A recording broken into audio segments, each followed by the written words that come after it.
Friends, आज का हमारा टॉपिक है पैरेलल ग्रुपिंग ऑफ सेल्स। मतलब हमारे पास कुछ सेल्स हैं, बैटरी जिनसे बनती है, सेल्स हैं हमारे पास, और उन्हें हमने पैरेलल ग्रुपिंग में लगा रखा। 12th क्लास के सिलेबस में दो सेल्स की पैरेलल ग्रुपिंग है, इजी वाली, और उसे ही हम पढ़ते हैं इस बार। सपोज मेरे पास दो सेल्स हैं जिसका ईएमएफ E1 और दूसरी का E2 है। इसके इंटरनल रेजिस्टेंस R1, इसकी इंटरनल रेजिस्टेंस R2 है, और मैंने इन्हें पैरेलल ग्रुपिंग में कनेक्ट किया हुआ।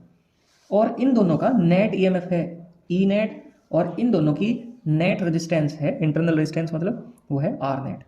अगर मुझे ई नेट की वैल्यू निकालनी हो तो ई नेट की वैल्यू होगी E1R2, पहले वाले का ईएमएफ दूसरे वाले की रेजिस्टेंस, प्लस दूसरे वाली का ईएमएफ पहले वाली की रेजिस्टेंस की मल्टीप्लाई अपॉन में दोनों रेजिस्टेंसेस का सम, E1R2 plus E2R1 upon R1 plus R2। और आर नेट का फॉर्मूला तो जैसे पैरेलल ग्रुपिंग में था सेम वही है, R1R2 upon R1 plus R2। अगर ये सेल्स आइडेंटिकल हैं, मान लिया हमारे पास आइडेंटिकल सेल्स हैं जो हमने पैरेलल ग्रुपिंग में लगा रखी, तब उनका नेट ईएमएफ होगा E और नेट इंटरनल रेजिस्टेंस होगी R अपॉन N। R है एक सेल की। देखते हैं कैसे। ये सब तो हमने स्टेटमेंट पढ़ लिया, लेकिन इसका जस्टिफिकेशन कैसे होगा तो प्रूफ देखते हैं। मान लिया इस वाली ब्रांच में I1 करंट चल रहा और इस वाली ब्रांच में I2 करंट चल रहा, तो अगर हम जंक्शन रूल लगाएंगे किरचॉफ रूल का, तो इधर से I1 आया, इधर से I2, और ये I किसके इक्वल होगा? I होगा I1 plus I2। We know very well, we know that cells के लिए हमने एक फॉर्मूला पढ़ा हुआ, E is equal to V plus I R. अगर मैं यहाँ से I की वैल्यू निकालता हूँ तो पहले V को भेजना पड़ेगा, तो ये बनेगा V इधर माइनस में चला जाएगा, और R जो मल्टीप्लाई में है ये डिवाइड में जाएगा। ठीक है, तो ये बना। अब I1 की वैल्यू अगर मुझे निकालनी हो तो फिर E1 upon R1 minus V upon R1। अब V क्यों नहीं चेंज करा मैंने? क्योंकि पैरेलल ग्रुपिंग में हमें पता होना चाहिए कि क्या चीज़ सेम रहेगी। पैरेलल ग्रुपिंग में पोटेंशियल डिफरेंस सेम रहेगा, सीरीज ग्रुपिंग में करंट सेम रहेगा। पैरेलल ग्रुपिंग में करंट अलग होगा ब्रांच में, सीरीज ग्रुपिंग में पोटेंशियल डिफरेंस अलग अलग होगा। ठीक है, तो इसकी जगह मैं लिख सकता हूँ I की जगह E net upon R net minus V upon R net is equal to I1 की जगह क्या लिखूंगा? E1 upon R1 minus V upon R1, plus I2 की जगह क्या लिखूंगा? E2 upon R2 minus V upon R2।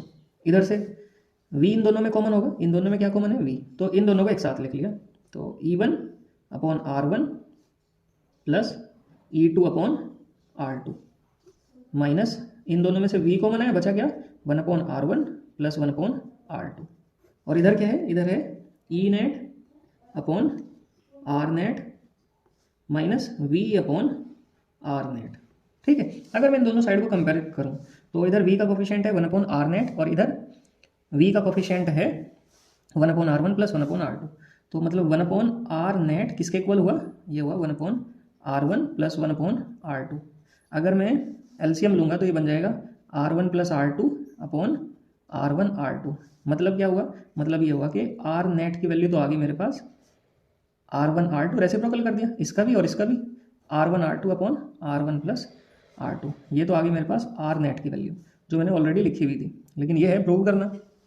आप लोगों को संतुष्टि जब ही होगी। खैर, आप लोगों की संतुष्टि की बात नहीं, आपको पता होना चाहिए कि ये प्रूव कैसे होगा। और अगर एग्जाम में आया कि भाई प्रूव करके दिखाओ, वैल्यू निकाल के दिखाओ, तब हम इस तरह से करेंगे।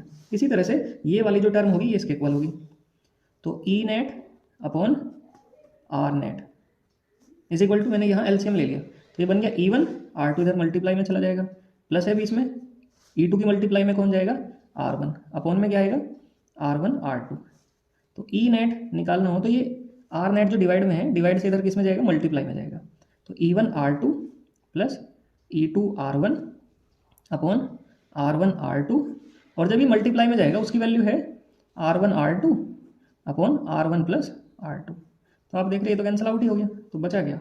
E net is equal to बचा E1 R2 plus E2 R1 upon R1 plus R2। ठीक है, इस तरह से हम क्या निकाल सकते हैं? नेट ईएमएफ निकाल सकते हैं दो सेल्स की पैरेलल ग्रुपिंग का। चलो खैर, ये बात तो हमें आगे समझ। अब अगर हमारे पास सेल्स आइडेंटिकल हैं जिसका ईएमएफ E है और इंटरनल रेजिस्टेंस R है, तब क्या होगा देखते हैं। ये स्पेस इधर बचा हुआ, मैं इसी स्पेस में इसे सॉल्व करता हूँ। देखो, अगर मुझे निकालना आर नेट, तो आर नेट का फॉर्मूला होगा भाई R इंटू आर, दोनों की रेजिस्टेंस सेम है, अपॉन R प्लस आर कितना हो जाएगा? R प्लस R 2R, एक R कट गया, कितना बचा? R upon 2। अब सोचो अगर ये 2 ना हो गया, ऐसी ऐसी कितनी होती, n होती। भाई 2 था तो अपॉन में 2 आ गया, n होगा तो अपॉन में क्या आ जाएगा, r अपॉन n, जो कि हमने यहाँ पे लिखा हुआ। ठीक है, तो ये वाला तो हो गया वेरीफाई। अब नेक्स्ट है ईएमएफ के लिए। तो ईएमएफ के लिए हम कैसे दिखाएंगे कि भाई ई नेट कितना होगा, ई नेट हमें दिया हुआ E1 R2, मतलब मैं E1 को भी E लिखूंगा और R2 को भी R लिखूंगा इसी तरह से, फिर ये भी ER बनेगा और R प्लस R कितना होगा 2R, जोड़ के कितना आया ऊपर 2ER अपॉन 2R, कट के कितना आया E।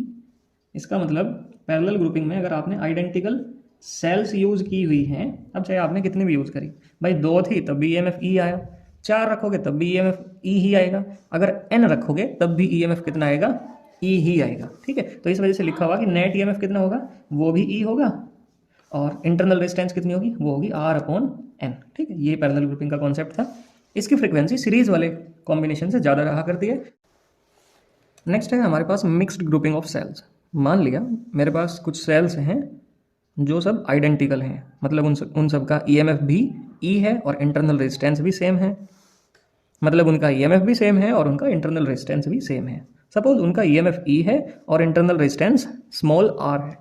ठीक है, इन सेल्स को हमने इस तरह से ब्रांचिंग की कि एक ब्रांच के अंदर हमने n सेल्स लगा दी, और n सेल लगाने के बाद हमारे पास m ब्रांचेस बनी। कितनी, m ब्रांचेस बनी। तब इस पूरी ग्रुपिंग का, ये जो हमने सेल्स की ग्रुपिंग करी, इस पूरी ग्रुपिंग का नेट EMF कितना होगा और नेट इंटरनल रेजिस्टेंस कितनी होगी, ये सब हमें चेक करना है। ठीक है, देखते हैं। तो हम कैसे करेंगे, हम एक एक ब्रांच को लेके चलेंगे। For a branch, for a branch, एक ब्रांच के लिए, तो एक ब्रांच के लिए तो सीरीज ग्रुपिंग लगेगी। कौन सी, सीरीज ग्रुपिंग। और सीरीज ग्रुपिंग में हमने पढ़ रखा है कि जो EMF है वो सीधे सीधे जुड़ता चला जाएगा अगर ये सारी सेल्स प्रॉपर सीरीज ग्रुपिंग में है। प्रॉपर से मतलब पॉजिटिव से नेगेटिव, पॉजिटिव से नेगेटिव, इस तरह से चलता जा रहा, कहीं पे पॉजिटिव पॉजिटिव से और नेगेटिव नेगेटिव से ना कनेक्टेड हो एक ब्रांच के अंदर। ठीक है, तो सीरीज ग्रुपिंग में नेट EMF कितना आ जाएगा, तो मैं से ES लिखता हूँ। ES से मतलब है सीरीज ग्रुपिंग की, तो ES हो गया हमारे पास n सेल है और एक सेल का EMF कितना है E, तो ये हो गया हमारे पास NE। इसी तरह से इंटरनल रेजिस्टेंस RS लिखा, वो कितनी होगी, वो होगी NR। For entire network, entire network, पूरे नेटवर्क के लिए देखते हैं इस बार। पूरे नेटवर्क के लिए हमें क्या करना पड़ेगा, हमें जितनी भी सीरीज हैं इन्हें पैरेलल ग्रुप उसके अंदर लेके आना पड़ेगा। अच्छा, मैं इस पूरे नेटवर्क को ना ऐसे बना सकता हूँ, मान लिया एक सेल ये है, इस पूरी ब्रांच के लिए एक सेल ये है, एक सेल ये है, और डैश डैश डैश, फिर लास्ट वाली के लिए ये। ठीक है, मैंने इनकी पैरेलल ग्रुपिंग कर दी और यहाँ मैंने ये कनेक्ट कर दी। इसी तरह से इन सारे पॉइंट्स को भी एक जगह कनेक्ट कर लिया, और हर एक सेल का EMF कितना है इस बार, NE है, और इंटरनल रेजिस्टेंस कितनी है, NR। अभी हमने थोड़ी देर पहले ही पढ़ा पैरेलल ग्रुपिंग में। पैरेलल ग्रुपिंग में हमने पढ़ा कि नेट EMF कैसे निकालते हैं हम, नेट EMF निकालते हैं जितना एक सेल का EMF होगा, और वो कितना है NE, मतलब एक सेल का EMF कितना है NE। तो इस पूरे नेटवर्क का भी पैरेलल ग्रुपिंग के अंदर अगर ये आइडेंटिकल्स हैं उतना ही होगा जितना एक सेल का है। ठीक है, और हाँ रही बात इंटरनल रेजिस्टेंस की, तो इंटरनल रेजिस्टेंस कितनी होगी, इंटरनल रेजिस्टेंस होगी एक सेल का जो इंटरनल रेजिस्टेंस है, मतलब NR। अब ये एक सेल का कहाँ से आया, ये पूरी एक ब्रांच से आया, हमने मतलब इस पूरे नेटवर्क को कंडेंस कर दिया। इस पूरे ब्रांच के लिए हमने एक सेल लगा दी, मतलब ये एक सेल इस पूरी ब्रांच के इक्विवेलेंट है, तभी हमने इसकी एक सेल की EMF कितना लिखा NE, और रेजिस्टेंस मतलब इंटरनल रेजिस्टेंस हमने क्या लिखी NR। ठीक है, इस तरह की हमारे पास M ब्रांचेस थी तो हमने M सेल्स लगा दी। तो मैंने कहा था कि एक सेल का जो इंटरनल रेजिस्टेंस होगा उसे हम पैरेलल में कितनी है उससे डिवाइड कर देंगे। हमारे पास M ब्रांचेस थी तो M से डिवाइड कर दिया, तो ये हमारे पास आ गया R नेट की वैल्यू। सपोज अगर ये पूरा का पूरा नेटवर्क किसी एक्सटर्नल रेजिस्टेंस से कनेक्टेड होता R से, if entire network is connected to, entire network is connected to external resistance, external resistance, then अगर ये पूरा नेटवर्क किससे कनेक्टेड हो, एक्सटर्नल रेजिस्टेंस से, तब टोटल रेजिस्टेंस कितनी बन जाएगी, टोटल रेजिस्टेंस बनेगी भाई इंटरनल रेजिस्टेंस टोटल कितनी है, वो है एन आर अपॉन एम, और एक्सटर्नल रेजिस्टेंस कितनी है, कैपिटल आर। इन्हें जोड़ लेंगे, एलसीएम ले लेंगे तो N small R plus M capital R upon में कितना आ जाएगा, एम। और ईएमएफ कितना है, ईएमएफ है पैरेलल में एक सेल का जो ईएमएफ होगा, तो वो कितना है, एन ई। तो अगर मुझे करंट निकालना हो, करंट कैसे निकलेगा, करंट निकलेगा ईएमएफ अपॉन रेजिस्टेंस, और रेजिस्टेंस जब मैं बोल रहा हूँ तो टोटल रेजिस्टेंस। ईएमएफ कितना है, एन ई अपॉन रेजिस्टेंस कितनी है, N R plus M capital R, upon का जो एम है ये पहुंच जाएगा ऊपर। तो आई होगा हमारे पास M N E upon N small R plus capital M R. ठीक है, इस तरह से हम सीरीज, पैरेलल और मिक्स्ड ग्रुपिंग की प्रॉब्लम्स को सॉल्व कर सकते हैं। तो अभी के लिए इतना ही। अगर आपको ये समझ आया थोड़ा भी तो आप सब्सक्राइब कर सकते हैं।